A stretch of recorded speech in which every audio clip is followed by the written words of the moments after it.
Hello, good morning students. तो आज हम आपका जो है रिवीजन क्लास के अंतर्गत चैप्टर 3 लेके आए हैं, जो कि है मेटल एंड नॉन मेटल, धातु और अधातु। हम यहाँ पे भौतिक गुणों के बारे में चर्चा करेंगे और रासायनिक गुणों के बारे में चर्चा करेंगे धातुओं का। तो चलिए सबसे पहले देखिए धातु और अधातु होता क्या है। जैसे कि चैप्टर से समझ में आ रहा है, चैप्टर है 3, क्या है, धातु और अधातु। तो चलिए समझते हैं धातु और अधातु होता क्या है। सबसे पहले देखिए धातु, जिसको मेटल बोलते हैं। तो धातु होता क्या है। सबसे पहले ये कोई परमाणु है, ये उदासीन परमाणु है। इसमें इलेक्ट्रॉन और प्रोटॉन जो होता है समान मात्रा में पाया जाता है। उदासीन परमाणु माने क्या हुआ, इलेक्ट्रॉन और प्रोटॉन जो है इसमें समान मात्रा में पाया जाएगा। इलेक्ट्रॉन और प्रोटॉन समान मात्रा में है। अब क्या करेंगे, यहाँ से एक इलेक्ट्रॉन निकाल लिए। जैसे यहाँ 5 इलेक्ट्रॉन था और 5 प्रोटॉन भी था। अब यहाँ से एक इलेक्ट्रॉन निकाल लिए तो बचा 4 इलेक्ट्रॉन और प्रोटॉन 5, प्लस वाला ज़्यादा इसलिए इस पर प्लस चिन्ह।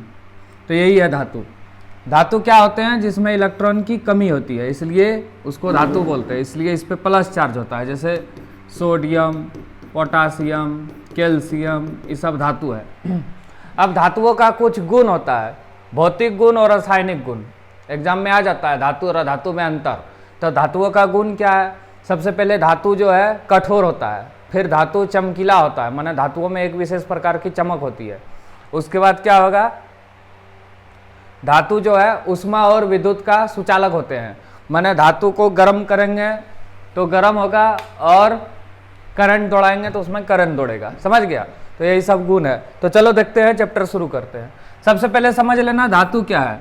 धातु वे पदार्थ होते हैं जिसमें इलेक्ट्रॉन की कमी होती है, और अधातु वे पदार्थ होते हैं जिसमें इलेक्ट्रॉन की वृद्धि होती है।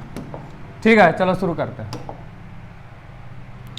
यहाँ से शुरू है चैप्टर धातु एवं अधातु। धातु क्या है, धातु वे पदार्थ होते हैं जिसमें इलेक्ट्रॉन की कमी होती है, इसलिए इस पर प्लस चार्ज होता है। इलेक्ट्रॉन कम है तो प्रोटॉन ज़्यादा होगा, इसलिए इस पर प्लस चार्ज। जैसे सोडियम, पोटासियम, कैल्शियम। अब धातुओं के गुण, धातुओं के गुण क्या है, ये इंपॉर्टेंट है धातु और अधातु में अंतर पहचानने में। तो सबसे पहले धातुओं में चमक पाई जाती है। धातुओं में एक विशेष प्रकार का चमक होता है, जैसे सोना चांदी चमकता है। धातुएं समानता कठोर होती है, सामान्यतः लिखा है। अब जैसे एक क्लास में 100 स्टूडेंट है, उसमें से 95 को आज्ञा का पालन कर रहा है, होमवर्क बना के आ रहा है, याद कर रहा है। अब 5 को जो नहीं आ रहा है उसको अपवाद बोलेंगे। उसी तरह यहाँ कुछ अपवाद भी है। हम बताए धातु कठोर होता है, लेकिन कुछ धातु ऐसा है जिसको हम लोग चाकू से काट सकते हैं। कुछ धातु ऐसा है जो ठोस नहीं होता, वो सब अपवाद है और वही एग्जाम में आता है। धातु उष्मा और विद्युत का सुचालक होता है। उष्मा का सुचालक माने धातु को गर्म करेंगे गर्म हो जाएगा, धातु में करंट दौड़ाएंगे तो करंट दौड़ जाएगा। जैसे तवा बनाते हम लोग, गरम करते तो पूरा तवा गरम होता है, इसलिए उसका हैंडल जो है लकड़ी का या थर्मोसेटिंग प्लास्टिक का बनाते हैं। विद्युत का सुचालक माने धातु में करंट दौड़ता है, इसलिए तार बनाते हैं एल्युमिनियम का, तांबा का। धातु आघातवर्धनीय और तन्य होती है, ये बहुत इंपॉर्टेंट है। आघातवर्धनीय माने क्या होता है, धातुओं को पीट के पतली चादर बनाना, जैसे एल्वेस्टर बनाते हैं हम लोग। तन्यता माने होता है टानना, खींचना, धातुओं को खींच के पतली तार बनाना, उस गुण को कहते हैं तन्यता। सबसे तन्य धातु जो है सोना है। 1 ग्राम सोना से 2 किलोमीटर लंबा तार खींच सकते हैं। देखो यहाँ लिख दिए हैं, आघातवर्धनीयता और तन्यता में अंतर। आघातवर्धनीयता क्या है, धातुओं को पीट कर, आघात माने घात लगाना, चोट पहुंचाना, तो धातुओं को पीट कर पतली चादर बनाने के गुण को आघातवर्धनीयता कहते हैं। जैसे सोना, चांदी, तांबा। तन्यता क्या है, धातुओं को खींचकर, तन्यता माने टानना, खींचना, तो धातुओं को खींचकर पतली तार बनाने के गुण को तन्यता कहते हैं, जैसे सोना, चांदी, तांबा। यहाँ देखो एक नोट याद रखना, सबसे तन्य धातु सोना है, क्योंकि 1 ग्राम सोना से 2 किलोमीटर लंबा तार खींच सकते हैं। सोचो, मात्र 1 ग्राम सोना से 2 किलोमीटर लंबा तार खींच सकते हैं। अशुद्ध सोना वैसे 24 कैरेट का होता है, लेकिन हम लोग आभूषण बनाने में 22 कैरेट सोने का प्रयोग करते हैं, क्योंकि 24 कैरेट सोना जो है भंगुर होता है, उसको तोड़ेंगे टूट जाएगा, इसलिए आभूषण बनाने में 24 कैरेट सोने का प्रयोग नहीं करते हैं, 22 कैरेट का किया जाता है। तो एग्जाम में यहाँ से क्वेश्चन आ सकता है। सबसे पहले क्वेश्चन आएगा आघातवर्धनीयता से आप क्या समझते हैं, और एग्जाम्पल फिर तन्यता से आप क्या समझते हैं? एग्जाम्पल, सबसे तन्य धातु क्या है? सोना, क्योंकि 1 ग्राम सोना से 2 किलोमीटर लंबा तार खींच सकते हैं। फिर है शुद्ध सोना कितने कैरेट का होता है? 24, लेकिन आभूषण बनाने में 22 कैरेट सोने का प्रयोग किया जाता है। अब चलो कुछ अपवाद पे आते हैं। सबसे पहला हम बताए धातु कठोर होता है, लेकिन सोडियम एक ऐसा धातु है जिसको हम लोग चाकू से काट सकते हैं, सोडियम और पोटेशियम। फिर हम बताए धातु कठोर होता है और ठोस भी होता है, लेकिन पारा जो है, मरकरी, एक ऐसा धातु है जो द्रव अवस्था में पाया जाता है। अधातु भी एक है, ब्रोमीन, जो द्रव अवस्था में पाया जाता है। समझ गया? तो वो सब यहाँ देखो। एक धातु का उदाहरण दें जो कमरे के ताप पर द्रव अवस्था में पाया जाता है, तो पारा, इसको मरकरी या Hg बोलते हैं। फिर है चाकू से काटे जाने वाले धातु का नाम सोडियम और पोटेशियम, चाकू से काट सकते हैं इसको, पनीर जैसा। उष्मा का सबसे अच्छा चालक धातु है चांदी, और विद्युत का भी चांदी है। कौन सी धातु आसानी से संक्षारित नहीं होती?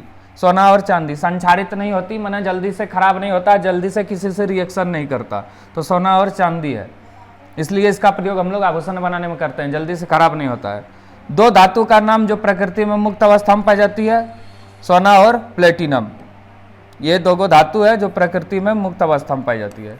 हो गया? चलिए अब आगे।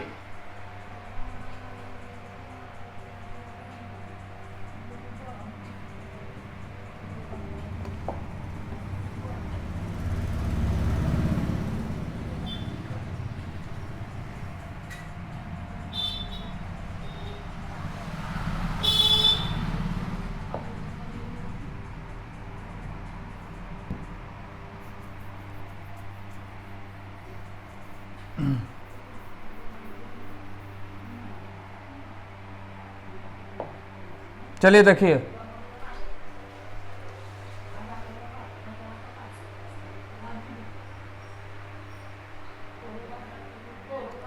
ठीक, 1 नंबर। धातुओं का इंपॉर्टेंट फैक्ट पे आ गए। चलिए अब देखते हैं। खनिज, अयस्क, गैंग, ये तीनों ग्रुप में क्वेश्चन पूछेगा सब्जेक्टिव में 3 मार्क्स का। खनिज किसे कहते हैं, अयस्क किसे कहते हैं, गैंग किसे कहते हैं? तो चलो देखो, खनिज क्या है? प्रकृति में पाए जाने वाले ऐसे पदार्थ जिसमें धातु और अधातु के यौगिक उपस्थित हो, उसको बोलते हैं खनिज। अयस्क क्या है? ऐसा खनिज जिसमें धातु आसानी से प्राप्त किया जाता है, उसको बोलते हैं अयस्क। जैसे देखो, जैसे एल्युमिनियम अगर हम लोग प्राप्त करेंगे तो पहले बॉक्साइड आता है, बॉक्साइड से एल्युमिनियम निकलता है, मतलब एल्युमिनियम का अयस्क हो गया बॉक्साइड। अयस्क से ही धातुओं को प्राप्त किया जाता है। अब गैंग क्या है? धातु और उसके अयस्क में उपस्थित अशुद्धि को गैंग कहते हैं। कोई धातु और उसके अयस्क में उपस्थित अशुद्धि है, उसको गैंग कहते हैं। चलिए अब एक इंपॉर्टेंट क्वेश्चन देखिए नया। मिश्र धातु, मिश्र धातु, मिश्र धातु क्या है? ये बहुत इंपॉर्टेंट है। दो धातु या एक धातु और एक अधातु के समांगी मिश्रण को मिश्र धातु कहते हैं। समझिए, मिश्र धातु क्या है? या तो दो धातु मिला दो, या एक धातु और एक अधातु मिला दो, इसी को बोलते हैं मिश्र धातु। दो धातु कोई मिला दो, या एक धातु और एक अधातु और इसका समांगी मिश्रण है, उसको बोलते हैं मिश्र धातु। समांगी मतलब जैसे पीतल बना है तांबा और जिंक से, तो 40 और 60% से बनता है। ये 40 ये 60। इसका ट्रिक है पिताजी, मतलब पीतल बना है तांबा और जिंक से। हो गया? उसी तरह सोल्डर जिससे बनता है होल्डर, उसी तरह है इस्पात, कांसा, ये सब मिश्र धातु है। जैसे देखो यहाँ मिश्र धातु क्या है, अभी तुरंत बताएं। दो धातु या एक धातु और एक अधातु के समांगी मिश्रण को मिश्र धातु कहते हैं। जैसे पीतल किससे मिलकर बना है? तांबा और जिंक। जिंक को जस्ता बोलते हैं, कॉपर। इसका ट्रिक है पिताजी, याद रखना। पीतल जो है तांबा और जिंक से बना है। आता है एग्जाम में, पीतल के मिश्र धातु का नाम बताइए, तांबा और जिंक। इस्पात, जो रेलवे का पटरी है वो होता है इस्पात का बना हुआ। किससे मिलकर बना होता है? लोहा और कार्बन से। सोल्डर जिससे बनाते हैं होल्डर, वो बना है शीशा और टीन से। कांसा घर में जो यूज करते हैं बर्तन में, बना है तांबा और टीन से। ये सब याद रखना है। आता है सोल्डर, ये सब क्वेश्चन बार बार आता है एग्जाम में, ये पढ़ो और क्वेश्चन बैंक सॉल्व करो, हो जाएगा क्लियर सब। सोल्डर बना है शीशा और टीन से, कांसा बना है तांबा और टीन से।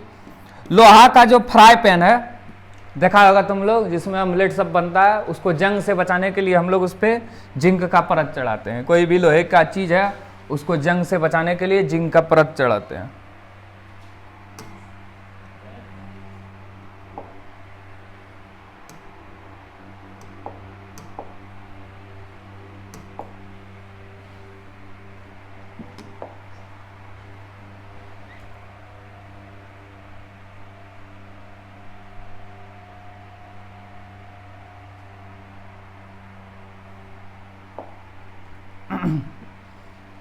जिंक का परत हो गया। धातु को उसके ऑक्साइड अयस्क से प्राप्त करने की विधि को अवकरण बोलते हैं। ये बहुत इंपॉर्टेंट है। उभय धर्मी ऑक्साइड, देखो क्या होता है उभय मतलब क्या हुआ, उभय मतलब दोनों, उभय धर्मी ऑक्साइड। तो इसका परिभाषा होगा ऐसी धात्विक ऑक्साइड जिसकी प्रकृति अम्लीय और क्षारीय दोनों हो, उसी को बोलते हैं उभय धर्मी ऑक्साइड। जैसे एल्युमिनियम ऑक्साइड और जिंक ऑक्साइड, Al2O3 और जिंक ऑक्साइड। दो को क्वेश्चन इसमें आएगा। पहला उभयधर्मी ऑक्साइड क्या है, दूसरा दो उभयधर्मी ऑक्साइड का नाम लिखे हैं, तो एल्युमिनियम ऑक्साइड और जिंक ऑक्साइड। चलिए देखिए, ऐसी धात्विक ऑक्साइड जिसकी प्रकृति अम्लीय तथा क्षारीय दोनों प्रकार की होती है उसको बोलते हैं उभयधर्मी ऑक्साइड। जैसे एल्युमिनियम ऑक्साइड और जिंक ऑक्साइड, ZnO है ये। अब ये कुछ सोचने समझने वाला क्वेश्चन है। सोडियम जो धातु है उसको मिट्टी के तेल में, किरासन तेल में डुबा के रखते हैं, तो क्यों? तो देखिए, सोडियम जो है एक उच्च अभिक्रियाशील धातु है, या हवा के संपर्क में आने पर स्वतः जल उठता है, इसलिए सोडियम को मिट्टी के तेल में डुबा कर रखा जाता है। सोडियम जो है उसको अगर हम लोग रखेंगे मिट्टी के तेल में तो अभिक्रिया नहीं करेगा। अगर सोडियम को बाहर में रखेंगे तो हवा में जो नमी है, ऑक्सीजन है, उससे अभिक्रिया करके जल उठेगा। उस तरह सोडियम को अगर हम लोग पानी में फेंक देंगे तो बहुत ही जोर से ब्लास्ट भी होता है। तो चलिए देखिए कैसे ब्लास्ट होता है, यहाँ दिखा देते हैं हम।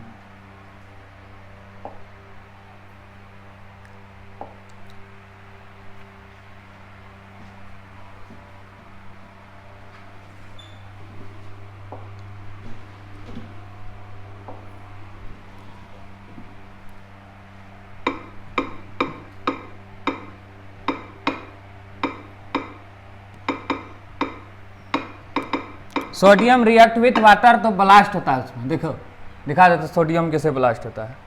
हाँ देखो यहाँ, रेडी गो। देखो पानी में सोडियम भरा,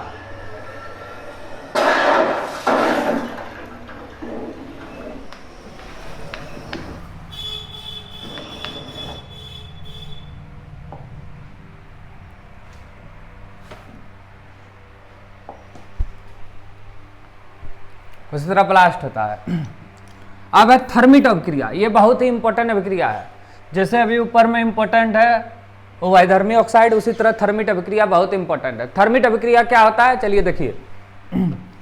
आयरन ऑक्साइड जो है Fe2O3 लोह ऑक्साइड, इसकी एल्युमिनियम से अभिक्रिया करेंगे तो बहुत ही अधिक हीट जनरेट होता है, इसी को बोलते हैं थर्मिट अभिक्रिया। माने एल्युमिनियम, ये एल्युमिनियम को आयरन ऑक्साइड, एल्युमिनियम और आयरन ऑक्साइड को मिलाएंगे तो बहुत ही तेज उष्मा उत्पन्न होता है, इसी को बोलते हैं हम लोग थर्मिट अभिक्रिया। और थर्मिट अभिक्रिया का प्रयोग करते हैं रेलवे ट्रैक, माने रेलवे की पटरी को जोड़ने में, और मशीन का बड़ा बड़ा मशीन जो है उसके पार्ट पुर्जे को जोड़ने में इसका प्रयोग किया जाता है। आएगा एग्जाम में थर्मिट अभिक्रिया क्या है, इसका उपयोग। भर्जन और स्थापन क्या है, देखो ट्रिक देखो। भर्जन मतलब भूंजना, अब भूंजने के लिए चाहिए आग, आग जलता है ऑक्सीजन से, मतलब हवा से। तो भर्जन क्या है, इसमें अयस्क को वायु की उपस्थिति में गर्म किया जाता है, उसको बोलते हैं भर्जन या जारन। और निस्तारण क्या है, निस्तार कर दिए, खाना पीना नहीं बना है तो आग की जरूरत नहीं है, तो इसमें अयस्क को वायु की अनुपस्थिति में गर्म किया जाता है। हो गया, भर्जन और निस्तापन समझ गए। भर्जन मतलब जारन, इसमें अयस्क को वायु की उपस्थिति में गर्म करेंगे, और निस्तापन, इसमें अयस्क वायु की अनुपस्थिति में गर्म करेंगे। यसद लेपन क्या है? लोहे एवं इस्पात को जंग से बचाने के लिए उस पर जिंक का परत चढ़ा देते हैं, उसी को बोलते हैं यसद लेपन। जितना भी लोहे की वस्तु है इसको गैल्वेनीकरण या जस्तीकरण भी बोलते हैं, याद रखना, जस्तीकरण या गैल्वेनीकरण, गैल्वेनाइजेशन या जस्तीकरण या यसद लेपन क्या है? लोहे और इस्पात की वस्तु जो है उस पर जिंक का परत चढ़ाना, उसी को बोलते हैं जस्तीकरण या गैल्वेनाइजेशन, ताकि जंग से बचा रहे। कार्बन के अपरूप क्या है? हीरा है, ग्रेफाइट है, कोयला है, कार्बन से ही मिलके बना होता है। देखो अधातु के बारे में कुछ समझो। अधातु विद्युत का कुचालक है, लेकिन ग्रेफाइट मात्र एक ऐसा धातु है जो विद्युत का सुचालक है, एग्जाम में आता है। सबसे कठोर पदार्थ या धातु हीरा, शुद्ध सोना 24 कैरेट का होता है, लेकिन यह भंगुर होता है, इसलिए आभूषण बनाने में 22 कैरेट सोने का प्रयोग किया जाता है। ये तो बता दिए थे पहले ही।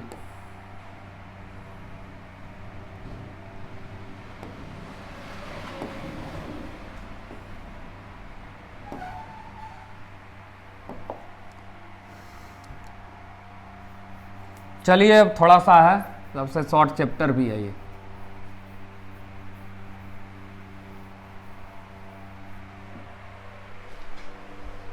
समझ में आ रहा है कि नहीं? कमेंट करके बताइएगा सब।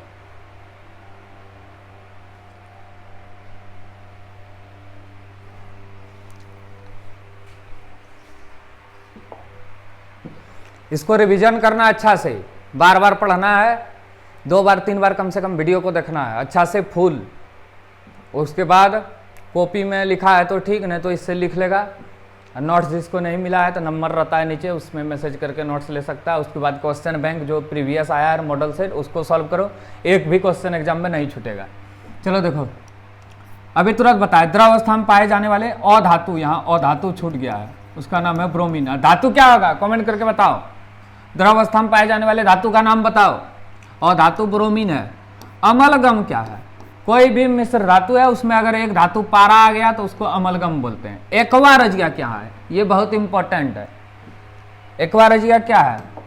सांद्र हाइड्रोक्लोरिक अम्ल माने HCl और सांद्र नाइट्रिक अम्ल HNO3, इसके 3:1 के मिश्रण को एक्वा रजिया कहते हैं। मतलब सांद्र हाइड्रोक्लोरिक अम्ल और सांद्र नाइट्रोक्लोरिक अम्ल, इसके 3:1 के मिश्रण को क्या कहेंगे? एक्वा रजिया कहेंगे। यही यहाँ दिया है। सांद्र हाइड्रोक्लोरिक अम्ल HCl एवं सांद्र नाइट्रिक अम्ल HNO3, इसके 3:1 के मिश्रण को एक्वा रजिया कहते हैं। ये सब सब्जेक्टिव ही है। पारा के मुख्य है इसका नाम और रासायनिक सूत्र सिनेबार सूत्र है HGS। इस पात्र में कौन सी धातु उपस्थित होता है? पारा। कारण बताइए, धातु क्यों विद्युत धारा का संचालन करते हैं? तो कल भी बताए थे, धातु में जो है मुक्त इलेक्ट्रॉन के कारण विद्युत धारा का प्रवाह होता है, आयन होता है इसमें। धातु में आयन मुक्त रूप से विद्युत रूप से तरंग को एक स्थान से दूसरे स्थान तक ले जाता है, इसलिए धातु विद्युत धारा का संचालन करता है। अब अधातु समझो। अधातु वे पदार्थ होते हैं जिसमें इलेक्ट्रॉन की वृद्धि होती है, जैसे क्लोरीन, ब्रोमीन, आयोडीन, ये सब अधातु है।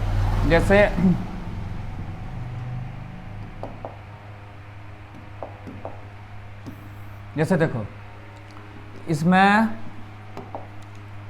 ये उदासीन है, 5 इलेक्ट्रॉन 5 प्रोटॉन। अभी यहाँ से 1 इलेक्ट्रॉन इसमें भर दिए तो इलेक्ट्रॉन 6 गो हो गया, प्रोटॉन 5 गो है, इसलिए इस पर माइनस चार्ज। अधातु वे पदार्थ होते हैं जिसमें इलेक्ट्रॉन की वृद्धि होती है, इसलिए इस पर माइनस चार्ज होता है, जैसे क्लोरीन, ब्रोमीन, ये सब अधातु है, आयोडीन। समझ गया? अब अंतर एक लिख लेना, जैसे देखो आएगा एग्जाम में अंतर लिखना है, धातु और अधातु में अंतर लिखना है, तो कैसे लिखेगा?